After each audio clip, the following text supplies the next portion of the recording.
Am sorry अगर मेरी तरफ से तुम्हें इस तरह की कोई इंटेंशंस मिली हूँ। मैं सिर्फ तुम्हें पढ़ाने आता हूँ, इससे आगे और कुछ भी नहीं है। मुझे नहीं समझ आ रहा मैंने ऐसा क्या किया या क्या कहा जो तुम्हें इस तरह की वाइब्स मिली हैं। आई एम रियली सॉरी इसके लिए। मैं तुम्हारे लिए कोई इस तरह की फीलिंग्स नहीं रखता। तुम मेरे साथ मजाक कर रहे हो? No, I am serious. I don't believe this. तुम्हारा वो रोज मुझे पढ़ाने आना, इंसिस्ट करना कि मैं रोज आऊं। एमन देखो, मैं ट्यूशन्स पढ़ाता हूँ और इसी से अपने एक्सपेंसेस सारे उठाता हूँ।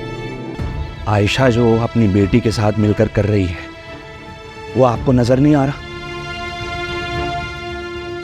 वो तुम्हारी भी बेटी है। नहीं नहीं भाभी, ये बस बहू है आपकी। फाखिर के साथ मिलके मुझे नुकसान पहुंचा रही है ये। और जो नुकसान तुमने हमें पहुंचाया है, जो तुम इस घर को पहुंचा रहे हो, जो तुमने कारोबार को पहुंचाया है, उसका क्या? क्या क्या क्या मतलब कहना क्या चाह रही हैं? अकाउंट्स में 10 लाख रुपए का फर्क है। मेरे 10 लाख रुपए की डिपॉजिट स्लिप आप ही की जेब से मिली।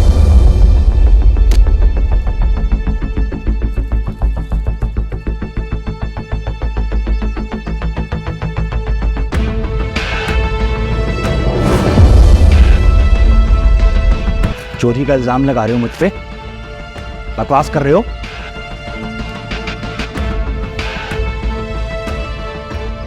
सबूत आपके सामने। अच्छा, ये मेरे खिलाफ साजिशें कर रहे हैं सब मिलकर। साजिश हम कर रहे हैं? नहीं, मेरे ख्याल से तो आप कर रहे थे। चाचू क्या हो गया आपको? सब चीजें बेनकाब हो गई आपके सामने। मुझे समझ में आ रहा है, सब समझ में आ रहा है, सब नजर आ रहा है। तुम्हें भाई साहब की जगह नहीं मिल सकी तो ये हरकतें करके तुम मुझे सबके सामने बदनाम करना चाहते हो? भूल रहे हैं आप कि वो जगह शुरू से मेरी ही थी। अलबत्ता आपसे ही बात हजम नहीं हुई, इसलिए आपने चोरियां करना शुरू कर दी है। इल्जाम लगा रहे हो मुझ पे तुम। इतना बेवकूफ नहीं हूं मैं कि ये 10 लाख की चोरी करके मैं डिपॉजिट स्लिप जेब में लेके घूमूंगा। अब आपके कपड़े तो बड़ी क्यों? मैंने ही आपकी जेब से डिपॉजिट स्लिप निकाली। जिसका जो दिल चाह रहा है वो बोल रहा है, वो चुप कर ही सुन रहे हो तुम हमारे घर के मामलात में मत बोलो। अरे कैसे नहीं बोलूं? हाँ, बीवी हूं मैं हबीब की। सब उस पे इल्जाम लगाते रहेंगे और मैं चुप खड़ी सुनती रहूंगी। बताओ ये कागजात तुम्हें कहाँ से मिले? जी वो मुझे आयशा भाभी ने बोला था कि साहब के रूम की और अलमारी की अच्छे से सफाई कर दो, बस ये वजह से मुझे मिले।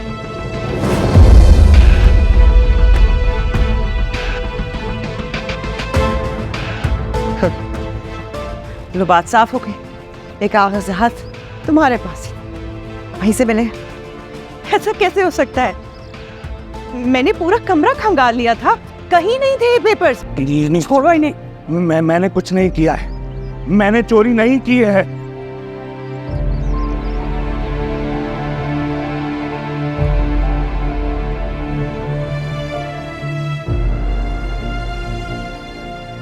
बस कर अम्मा, हाँ कर दो तुम लोग, बस कर। माँ आराम से। मैंने नहीं की है चोरी। हट जाओ यहाँ से, सब कुछ तुम्हारी वजह से हो रहा है। हत्या कर दी यार चाचू ने। पहले फाइल छुपाई, 10 लाख रुपए का घपला किया। उनको क्या लग रहा था ये चीजें हमें पता नहीं लगेंगी? छोड़ो वो नहीं उनका। अब एक भी मौका नहीं दूंगा, इन्वेस्टिगेशन करवाता हूं उनके खिलाफ। फाखिर तुम अभी बहुत गुस्से में हो, प्लीज ठंडे दिमाग से सोचो। और अगर तुम ये सब करोगे ना तो बात बहुत ज्यादा बढ़ जाएगी। बढ़ती है तो बढ़ जाए, मुझे क्या फर्क पड़ता है? उन्होंने तो सोचा नहीं, हरकतें करने से पहले मैं क्यों सोचूं? फाखिर मुझे नहीं लगता कि अब्बा ने 10 लाख रुपए चुराए हैं। ये तुम कह रही हो? तुम ही ने उनकी जेब से डिपॉजिट स्लिप निकाली थी। हाँ पता है मुझे फाखिर, लेकिन कहीं कुछ तो गड़बड़ है। वो डिपॉजिट स्लिप अब्बा के ही जेब से निकली थी, लेकिन शायद वो उनकी ना। मैं जानती हूँ अब्बा को, बहुत परेशान लग रहे थे वो। परेशान इसलिए लग रहे थे क्योंकि उनकी हरकतें पकड़ी जाने वाली थी। अब्बा के चेहरे पे जो परेशानी थी ना, वो पकड़े जाने की नहीं थी। वो जो भी करता है वो डंके की चोट पे करता है। मुझे तो लग रहा था कि वो अभी मुड़ के कहेंगे कि हाँ मैंने पैसे लिए, तो क्या मेरा हक बनता था। लेकिन उनका चेहरा कुछ और बता रहा था फाखर। और कौन कर सकता है, खुद सोचो इस बारे में।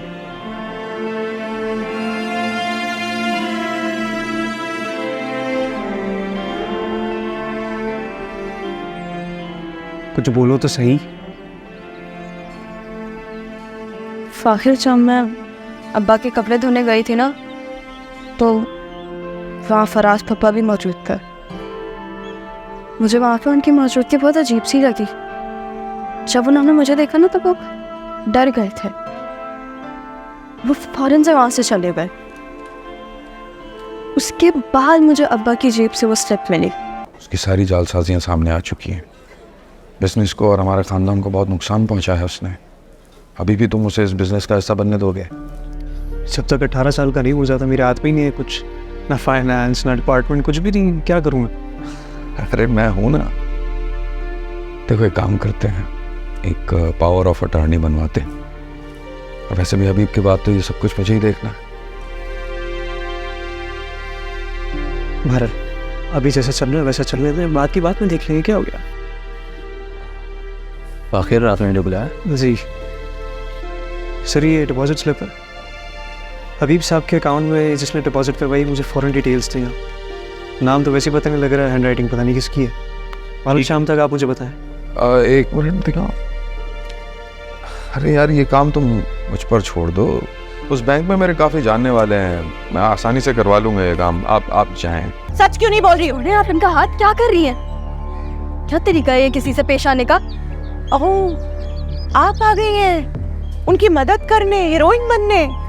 हाँ, तुम लोगों ने तो भेजा है ना इसको मेरे पीछे, तो तुम तो बचाओगी ना। खुदा का वास्ते रहीला आंटी, बस करते हैं। वैसे इस घर में इस बात की वजह से बहुत लड़ाई नहीं हो गई। दादी की तबीयत खराब है, कम से कम उस चीज का ही एहसास कर लें आप। तबीयत तो मैं खराब करूंगी तुम लोगों की मेरी जान।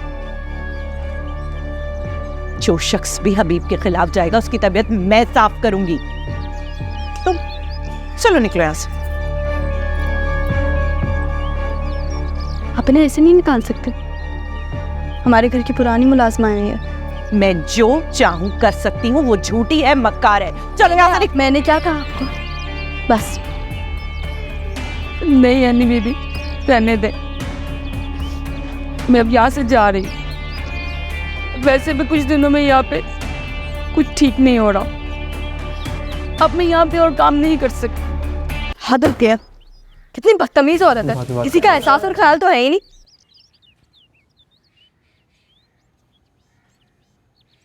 क्या हुआ, सब खैरियत तो है? किस पे गुस्सा निकाल रही है राइला आंटी?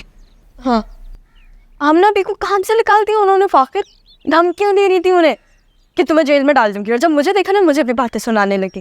कह रही थी हर एक से बदला लूंगी। ये कोई बात होती है क्या? तुमने क्या कहा?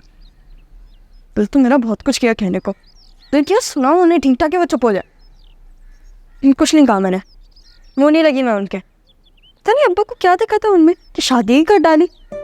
इग्नोर किया करो यार इस तरह की बातें। थोड़े दिन में उनको वैसे ही पता लग जाएगा कि वो यहाँ क्या स्टैंड करती हैं। क्या मतलब तुम्हारा? कोई बात समझ नहीं पाई मैं। छोड़ो, इग्नोर करो। फाकिर अब क्या तुम भी मुझसे बातें छुपाओगे? हाँ यार बातें नहीं छुपा रहा हूँ मैं, बात सारी ये भाई, अभी थोड़े दिन में वैसे इंटर के फॉर्म में जमा करवाने मेरे दोस्त की अभी कॉल आई थी मुझे। गॉड, नहीं भूल गई मैं। घर पे इतने मसाइल चल रहे कि मेरे तो जहन से ही निकल गया। अच्छा हुआ कि तुमने याद दिला, करूँगी मैं कुछ। तो फिर आज सबमिट करवा देना, क्योंकि इन कामों में देर नहीं करते। Are you sure, Fakir? तुम्हें पता है ना कि हमारे घर में कोई राज ही नहीं है। तुम्हें लगता है कि हम सबको मना लेंगे? मुझे यकीन है कि हम सबको मना लेंगे। वैसे भी हर घर में रस्म रिवाज बदलते हैं, तो अपने घर के हम बदलेंगे।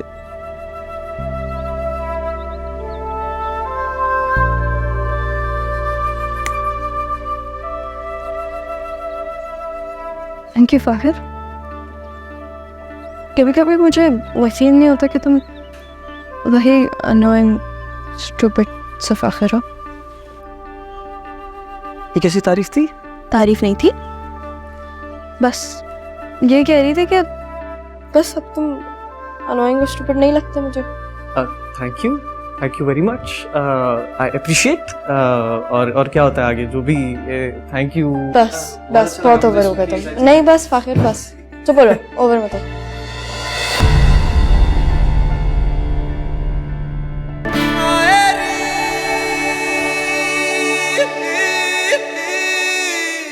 कच्ची कच्ची टहनियों को आंधियां क्यों तोड़ती है, क्यों ये लहरें कश्तियों को बेसहारा छोड़ती है। छोटी उम्रों के ये बंधन रोग बन जाते हैं काहे,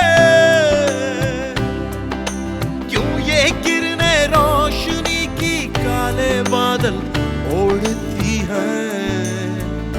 अब तो ये हाल है, हर पल सवाल है, देखा न था सोचा न था ऐसा मलाल है। कांटों पे सो गई क्यों तेरी जिंदगी, हर फर्श पर आदर्श पर जीना महाल है।